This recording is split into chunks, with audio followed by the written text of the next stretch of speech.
আসসালামু আলাইকুম। আজকে আমি এসেছি খুলনা ময়লাপোতা মোড়ে। খুলনা ময়লাপোতা মোড় আপনারা সবাই জানেন যে এটি একটি ঐতিহাসিক একটি মোড়। যে মোড়ে আসলে প্রতিটা সংগ্রাম, প্রতিটা ইতিহাস অনেক অনেক অনেক জানা মানুষের। যে মোড়ে যে মোড়ের মাধ্যমে বাংলাদেশ সবসময় পরিচালিত হয়েছে, যে মোড়ের অনেক অনেক অনেক অনেক অংশীদার, যে মোড়ের ঐতিহ্য অনেক। আপনারা দেখতে পাচ্ছেন ময়লাপোতা মোড়ের সবচেয়ে সুন্দর যে স্থাপনাটি, মসজিদটি, এবং পাশে একটি সুন্দর বর্ণে আদলে করা হয়েছে গোলপাতার প্রতিকৃতি। দেখতে পাচ্ছেন ময়লাপোতা মসজিদটি এখনও নির্মাণাধীন। খুব সুন্দর একটি মসজিদ এখানে হচ্ছে ঠিক মোড়ের উপরে।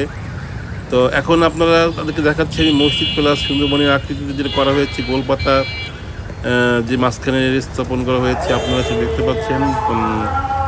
ময়লাপোতা মোড়টি আসলে অনেক দিকে ময়লাপোতা মোড় থেকে যাওয়া যায়। খুলনার আশেপাশের জেলাগুলো আছে, আপনারা দেখতে পাচ্ছেন। এদিকে সাতক্ষীরা, ওদিকে যশোর, এদিকে গোপালগঞ্জ, ওদিকে সব দিকেই ময়লাপোতা মোড় থেকে যাওয়া যায়। আপনারা দেখতে পাচ্ছেন মসজিদের সাইডের অংশটি অপূর্ব একটি মসজিদ।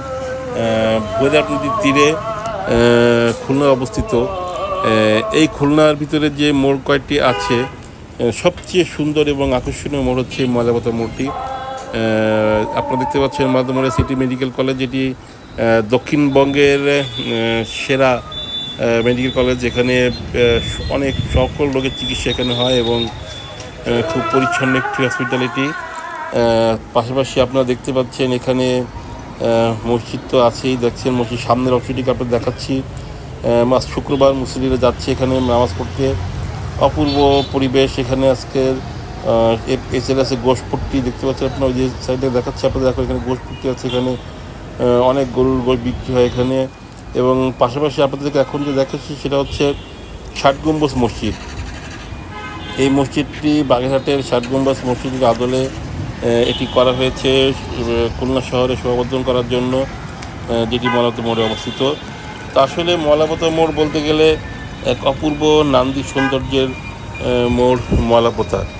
তো আপনাদের যদি আমাদের এই চ্যানেলটি পছন্দ হয়, অবশ্যই আপনারা আমাদেরকে সাবস্ক্রাইব করবেন, আপনারা শেয়ার করবেন, এবং পাশাপাশি আপনাদের সুচিন্তিত মতামত চাই। তো আজকে এইটুকুই। ধন্যবাদ আপনাদের সবাইকে। আসসালামু আলাইকুম।